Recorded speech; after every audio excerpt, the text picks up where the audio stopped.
Hello viewers, आज मैं आपको हुस्न यूसुफ की क्रीम बनाना सिखाऊंगी जिससे आपकी स्किन बहुत ज़्यादा गोरी हो जाएगी। हर लड़की चाहती है कि उसकी स्किन क्रिस्टल टाइप की हो, जो चमक के खूबसूरत नज़र आए, गोरी नज़र आए, लेकिन ज़्यादातर लोगों की स्किन ऐसी नहीं होती। तो ये क्रीम इस्तेमाल करें, इससे आपकी स्किन 100% गोरी हो जाएगी। तो चलिए देखते हैं इसके लिए हमें बनाने की किन चीज़ों की ज़रूरत है। सबसे पहले हमें चाहिए आधा चमचा ड्राई गुलाब के फूलों का पाउडर। इसके बाद हमें चाहिए हुस्न यूसुफ आधा चमचा, ये आसानी से आपको पंसारियों की दुकान पे मिल जाएगी। उसके बाद चाहिए आपको अच्छी क्वालिटी का उपटन आधा चमचा।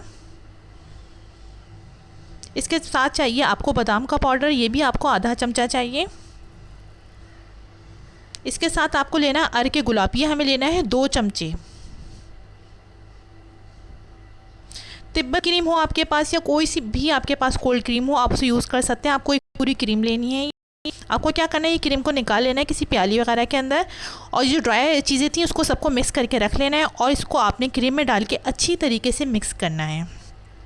ये कुछ इस तरीके से बन जाएगी येलो येलो टाइप की सी। इसको आपको रात को सोते टाइम लगाना है। ये बेहतरीन नाइट क्रीम है। इसको लगा के आपको पहले अपना फेस वॉश करना है अच्छी तरीके से। उसके बाद आपको अपने फेस पे लगानी है अच्छी तरीके से। लगा के सो जाए, आप देखेंगे कि आपका गोरा रंग महीनों में नहीं, हफ्तों में नहीं, दिनों में 3 डेज़ अगर आप इसको यूज़ कर लेती हैं तो आपको इसके बेहतरीन रिज़ल्ट मिलेंगे, और आपका स्किन बहुत ज़्यादा क्रिस्टल करेगी, ग्लो करेगी। आपका स्किन ऐसी हो जाएगी, कोरियन टाइप की स्किन्स होती हैं, लोग अलग अलग रेमेडीज़ बताते हैं लेकिन वो काम नहीं करती, लेकिन ये क्रीम 100% काम करेगी और इसका रिज़ल्ट बहुत अच्छा है। इसके कोई साइड इफ़ेक्ट्स नहीं है। उम्मीद करती हूँ ये मेरी वीडियो पसंद आई होगी। Thank you so much watching my video.